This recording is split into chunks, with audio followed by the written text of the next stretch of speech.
లూకాసు వార్త 2వ అధ్యాయం. లూకాసు వార్త 2వ అధ్యాయం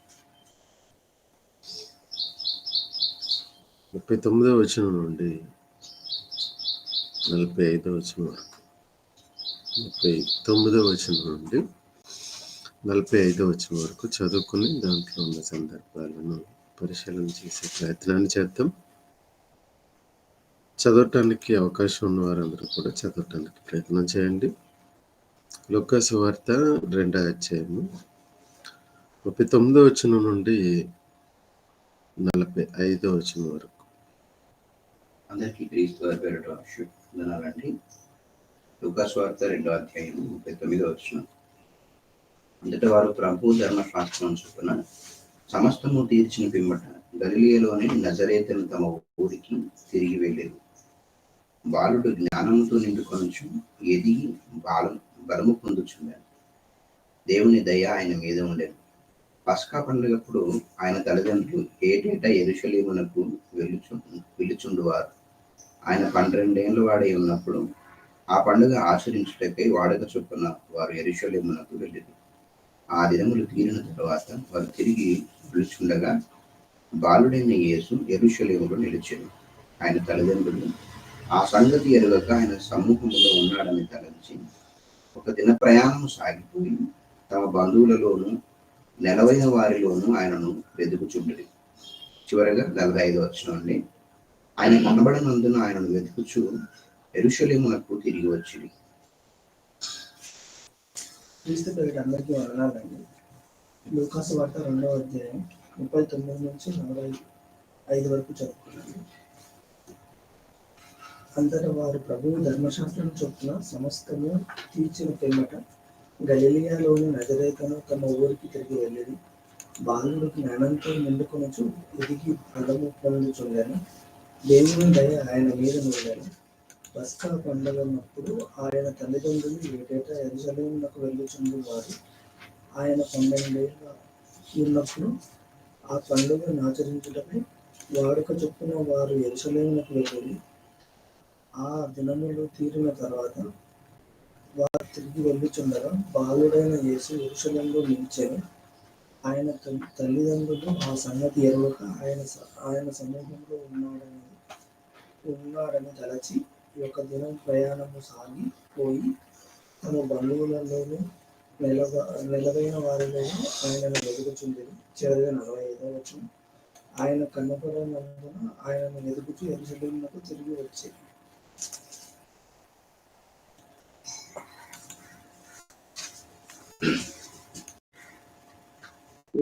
ప్రియులైన వారందరికీ వందనములండి.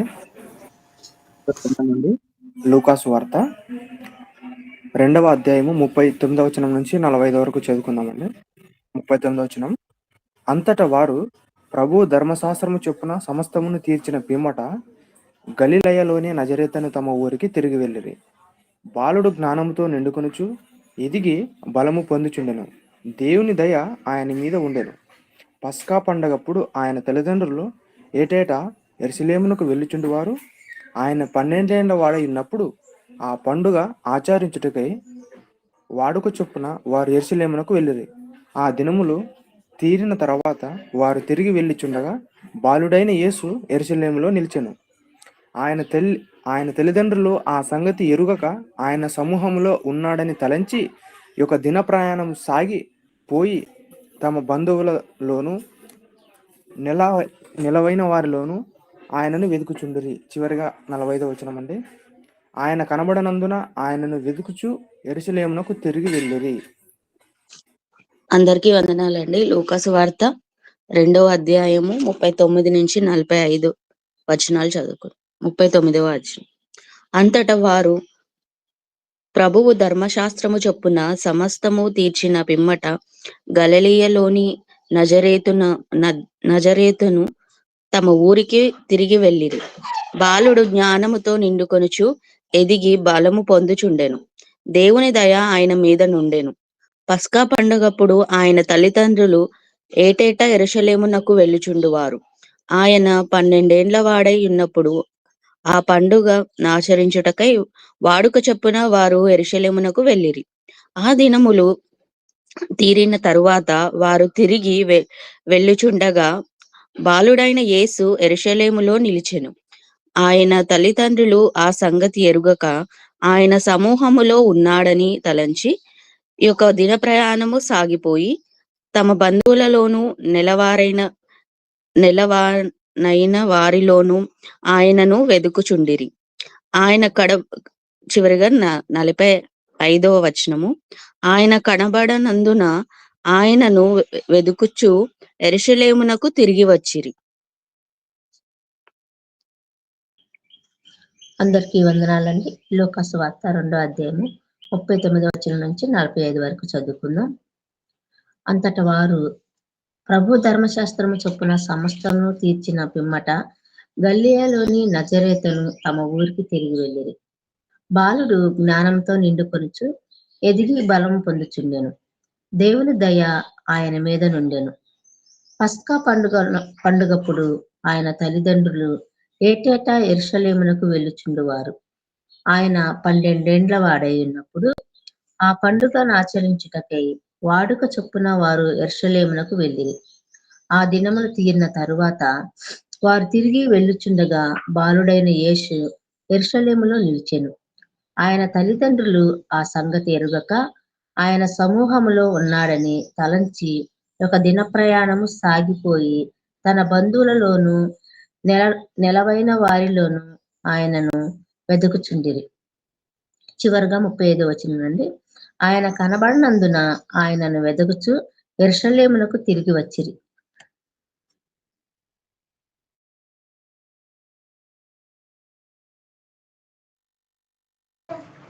అందరికీ వందనాలండి. లూకాసు వార్త 2వ అధ్యాయము 39 నుంచి 45 వరకు చదువుకుందాము. అంతటా వారు ప్రభు ధర్మశాస్త్రం చొప్పున సమస్తము తీర్చిన పిమ్మట గలిలయలోని నజరేతును తమ ఊరికి తిరిగి వెళ్ళిరి.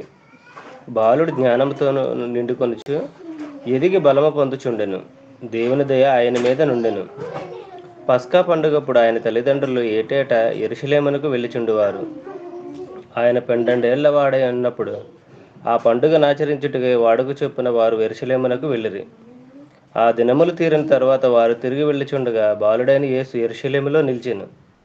ఆయన తల్లిదండ్రులు ఆ సంగతి ఎరుగక ఆయన సమూహంలో ఉన్నాడని తలంచి ఒక దిన ప్రయాణం సాగిపోయి తమ బంధువులలోను నెలవైన వారిలోను ఆయనను వెతుకుచుండిరి. చివరిగా 45వ వచనం అండి. ఆయన కనబడనందున ఆయనను వెతుకుచు యెరూషలేమునకు తిరిగి వచ్చిరి.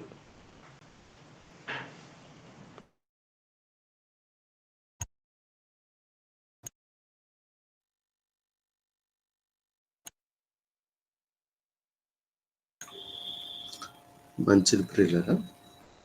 ఇక్కడ మరి చదవబడిన లేఖన భాగాలు ఏవైతే ఉన్నాయో ఈ లేఖన భాగాలలో మనం కాస్త ఆలోచన చేయాల్సిన విషయం ఏమిటంటే ప్రభు ధర్మశాస్త్రం చొప్పున సమస్తాన్ని జరిగించారు. ఒక కుమారుడు పుట్టిన తర్వాత ధర్మశాస్త్ర ప్రకారంగా ఆయన విషయంలో ఏమైతే జరిగించాలో వాటిని అన్నిటిని కూడా వాళ్ళు జరిగించటం మనం ఇక్కడ చూడగలుగుతాం. జరిగించే విషయంలో వాళ్ళు తీసుకునే ఏదైతే నిర్ణయాలు ఉన్నాయో అవి ధర్మశాస్త్రం ఏం ఉపదేశిస్తుందో, కుమారుడు పుట్టిన తర్వాత ధర్మశాస్త్రం ఏం తెలియజేస్తుందో ఆ విషయాల్లో వీళ్ళు జరిగించాల్సిన పనులన్నీ జరిగించటం. ఎందుకంటే రాబోయే రోజుల్లో ఈ కుమారుడు ఎవరైతే ఉన్నారో యేసుక్రీస్తు వారు ఇతరులు ఆరోపించటానికి ఎలాంటి ఆరోపణ లేనివాడిగా ఉండాలి. ఎలాంటి ఆరోపణ కూడా లేనివాడిగా ఉండాలి. అలాంటప్పుడు ధర్మశాస్త్రము చెప్పిన దాని ప్రకారంగా చిన్ననాటి నుండి 8వ రోజు నుండి ధర్మశాస్త్రం ఏం చెబుతుందో ఆ మాటల యందు నెరవేర్చడానికి తల్లిదండ్రులైన వాళ్ళు సిద్ధపడ్డారు, అలా జరిగించారు. ఇక్కడ కాస్త ఆలోచన చేయగలిగితే తల్లిదండ్రులైన వాళ్ళు చిన్ననాటి నుండే పిల్లల విషయంలో తీసుకోవాల్సిన నిర్ణయాలు, జరిగించాల్సిన ధర్మశాస్త్ర పద్ధతులు ఆ రోజు క్రీస్తు వారి ఎడల జరిగించే వాళ్ళగా మరియా, యోసేపులు ఉన్నారు. మన కుటుంబంలో తల్లిదండ్రులుగా ఉన్న మన పిల్లల ఎడల అదే విధంగా ఉన్నామా? ఒకసారి ఆలోచన చేసే ప్రయత్నం చేయండి. మనము జరిగించకుండా పెద్దయిన తర్వాత వాళ్ళు చేయాలి అని మనం వాళ్ళ మీద నింద మోపటం సమంజసమైనది కాదు. మనం ఆరాధనకు వెళ్లకుండా మన పిల్లల్ని వెళ్ళండి అనటం కానీ, మా వాడు వెళ్తాడు మేము వెళ్ళము అని చెప్పటం సమంజసం కాదు. మనం వెళుతూ వాళ్ళని తీసుకెళ్ళాలి. మనం చేస్తూ వాళ్ళని చేయించాలి. అప్పుడే వాళ్ళకు వస్తుంది, లేని పక్షాన రాదు.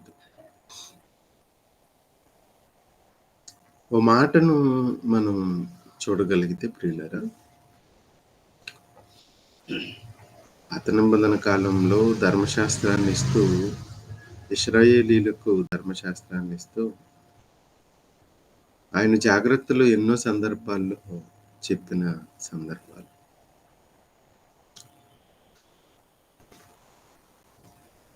ఆయన ఏం చెప్తున్నాడో ఒకసారి వినే ప్రయత్నాన్ని చేద్దాం. నువ్వు స్వాధీనపరుచుకుంటావు కదా, స్వాధీనపరుచుకున్న తర్వాత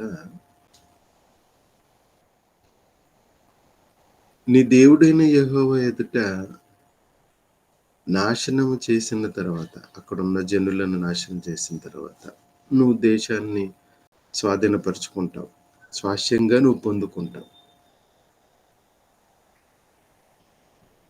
వారి దేశంలో నువ్వు నిలిచినంత కాలము, బ్రతికినంత కాలం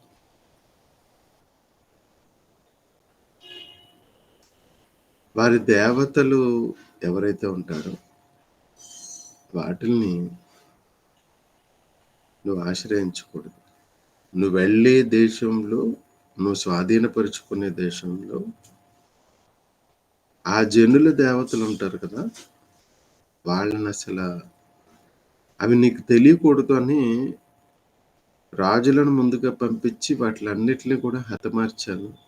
కానీ ఎక్కడైనా ఒకవేళ నువ్వు చూసినప్పుడు, నువ్వు దాన్ని పరిశీలించినప్పుడు వాళ్ళు అన్ని జనులు ఆచరించినట్లుగా నువ్వు ఆచరించకూడదనే ఒక హెచ్చరిక జారీ చేస్తాడు. వాళ్ళ కుమారులు, ఆ జనుల యొక్క కుమారులను అగ్నికి ఆహుతి చేస్తారు. అలాంటిది నీ మధ్యన జరగకూడదు.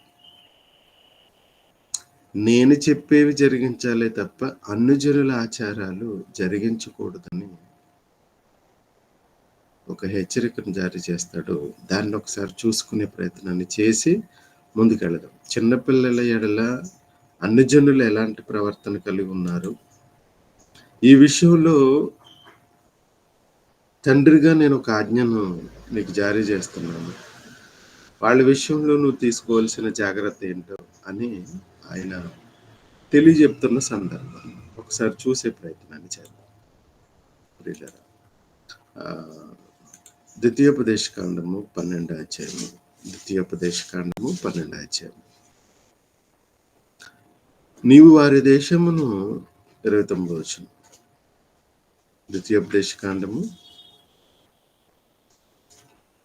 12వ అధ్యాయము 29వ వచనం. నీవు వారి దేశమును స్వాధీనపరచుటకు వెళ్ళుచున్న జనములను నీ దేవుడైన యెహోవా నీ ఎదుట నుండి నాశనం చేసిన తర్వాత నీవు వారి స్వాస్యమును స్వాధీనపరుచుకొని వారి దేశంలో నివసించినప్పుడు వారు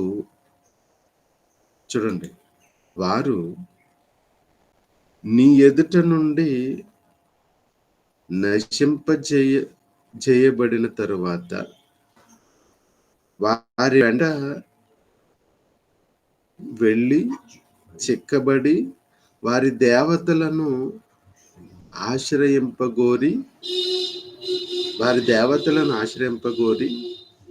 ఈ జనులు తమ దేవతలను కొలుచున్నట్లుగా నేను చేసేదనని అనుకొనకుండా జాగ్రత్త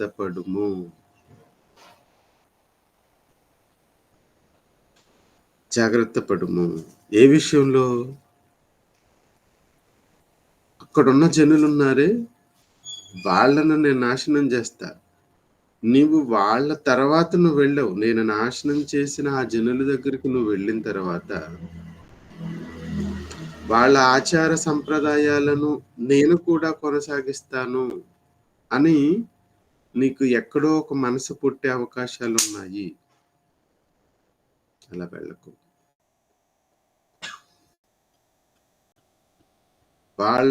వాళ్ళ దాంట్లో నువ్వు చిక్కబడకూడదు. వారి దేవతలను ఆశ్రయింపగోరి ఈ జనులు తమ దేవతలను కొలిచినట్లు నేనును చేసేదనని అనుకొనకుండా జాగ్రత్త. అనుకోవటానికి కూడా నీకు అవకాశం వద్దు. ఒకసారి చేస్తే బాగుంటదేమో.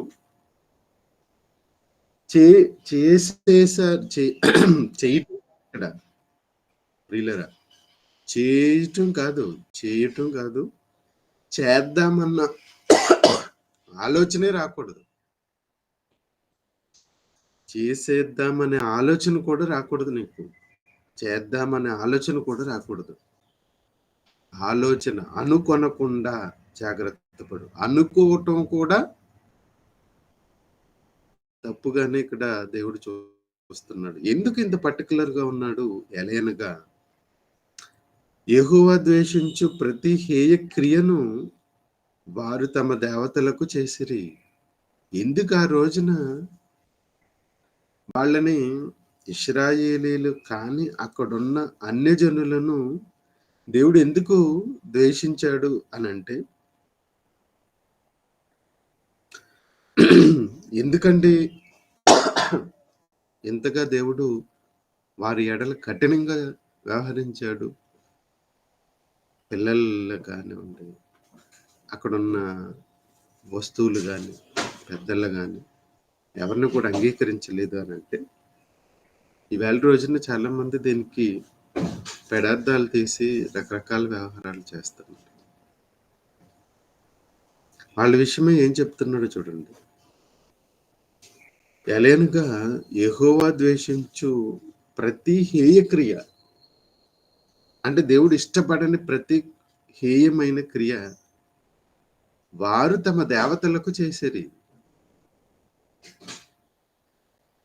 దేవుడు ఇష్టపడని ప్రతి హేయక్రియ, ప్రతి అన్నట్టు చూడండి, అక్కడ ప్రతి హేయక్రియ దేవతలకు చేశారు. కనుక వారి దేవతల పేరట కుమారులను కుమార్తెలను అగ్నిహోత్రములో కాల్చివేయుదురు కదా. నేను చక్కటి పిల్లలను ఇస్తే ఆ పిల్లలని అగ్నిలో వేసేసేవారు. చిన్న పిల్లలండి. తమ కుమారులను కుమార్తెలను అగ్నిహోత్రం చేసేవారు. ఇలాంటి సంప్రదాయాలు మన భారతదేశంలో అక్కడక్కడ కూడా కనిపిస్తాయి. ఈవేళ నంగనాసి కబుర్లు చెప్తున్నారు కానీ మన వాళ్ళు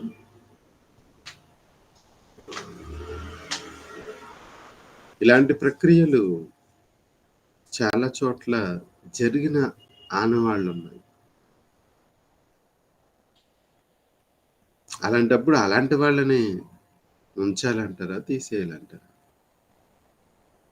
ఆ చరిత్ర కూడా జనుల్లోకి రాకుండా చేయాలి అని ఆయన ప్రణాళికతోటి అక్కడున్న జనులందరినీ కూడా పాపం పండిన తర్వాత తీసేస్తుంటే,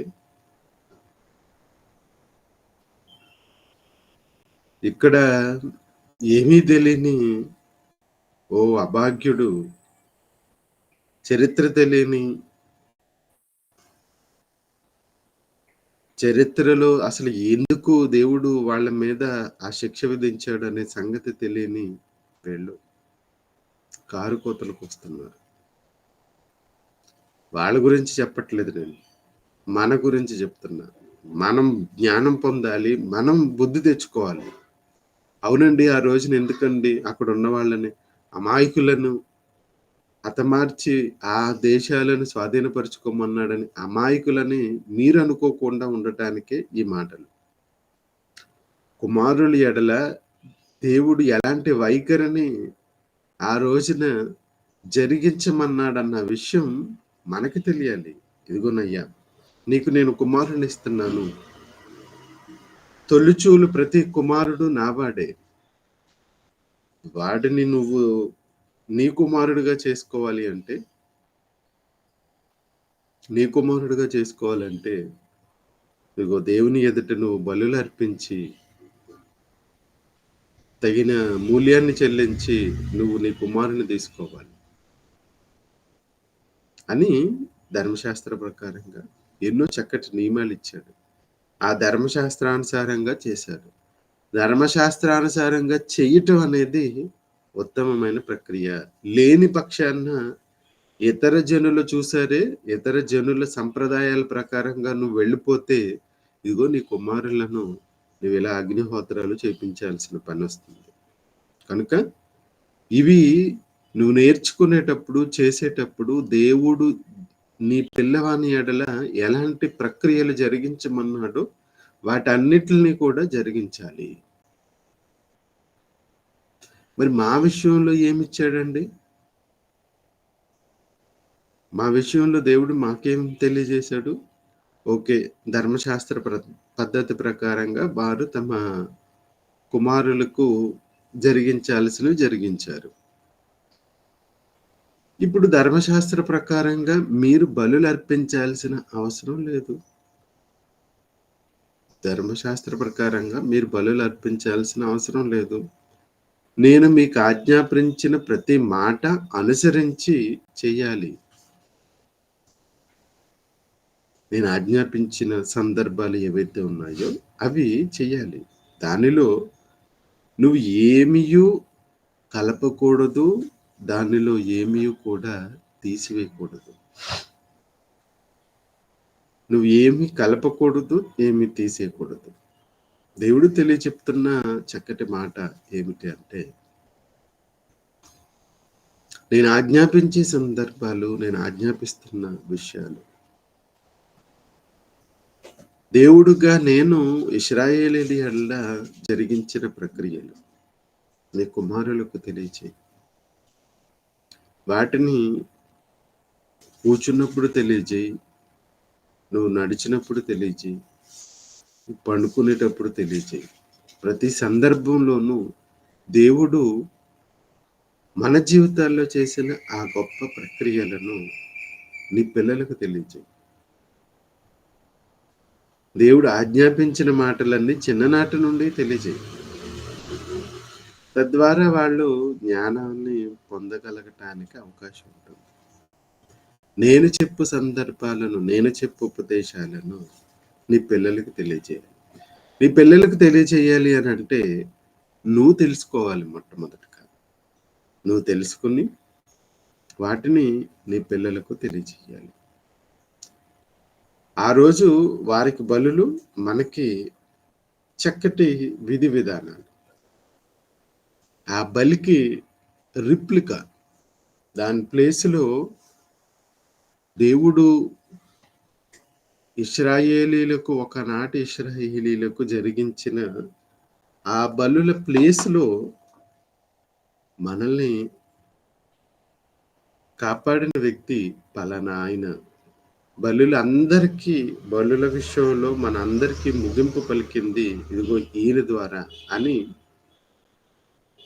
మనం పే చేయాల్సిన ట్యాక్స్ అంతా కూడా ఇదిగో ఈయన విషయంలో జరిగింది అని మనం గుర్తెరిగి వాటిని మనం పిల్లలకు తెలియజేయటం ద్వారా వాళ్ళని మనం అందరం కూడా దేవుడు చేసిన ప్రక్రియలు తెలియజేయటానికి చిన్ననాటి ఆ దశ అవసరం. ఆ దశలో మనం మన పిల్లల్ని పెంచగలిగే విషయంలో ఒక చక్కటి నిర్ణయాన్ని తీసుకున్న వారిగా ఉంటాము. కనుక దేవుడు తెలియజేయమన్న ప్రతి మాట మన పిల్లలకు తెలియజేసి ధర్మశాస్త్రానుసారంగా ఏ ప్రక్రియలు జరిగించాలో వాటిని మనం చేసేవారిగా ఉండాలి. ఎందుకంటే ఆ రోజు యేసేపు మరియలు చాలా చక్కగా చేశారు. అటు పిమ్మట వారి ప్రాంతం ప్రభు ధర్మశాస్త్రం చొప్పున చేసిన తరువాత వారు తమ ప్రాంతానికి వెళ్ళిపోయారు. తమ ప్రాంతానికి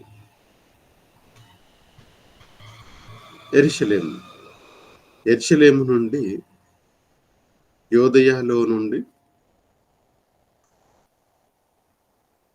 నజరేతు, అది గలిలయ ప్రాంతం, మధ్యలో సమరయ ఉంది. అది దాటి నజరేతు, గలిలయలోని నజరేతు అని ఒక చిన్న ఊరు, చిన్న గ్రామం. ఇలా వెళ్ళటానికి, ఇక్కడి నుంచి అక్కడికి వెళ్ళటానికి కొన్ని సందర్భాలు జరిగాయి.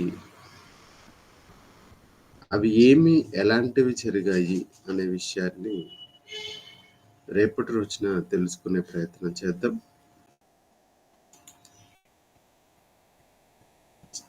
చెప్పబడిన ఏ సందర్భాలు అయితే ఉన్నాయో వాటన్నిటిని ప్రకారంగా మన జీవితంలో మనం కూడా మన పిల్లల విషయమే మనం జాగ్రత్త కలిగిన వారుగా ఉన్నాము అనే విషయాన్ని గ్రహించాలి అని ప్రేమపూర్వకంగా మీ అందరికీ తెలియజేస్తూ ప్రార్థనతో ఈ సెషన్ను మనం క్లోజ్ చేసుకుంటాం.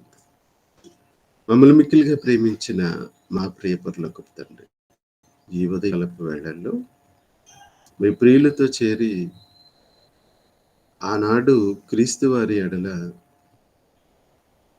వారి తల్లిదండ్రులు చేసిన విధానం మమ్మల్ని ఆకర్షింపజేసి మేము కూడా మా పిల్లల ఎడల జరిగించాల్సిన ప్రతి ప్రక్రియను కూడా జరిగించి మా పిల్లలను కూడా మేము మీ జ్ఞానంలోను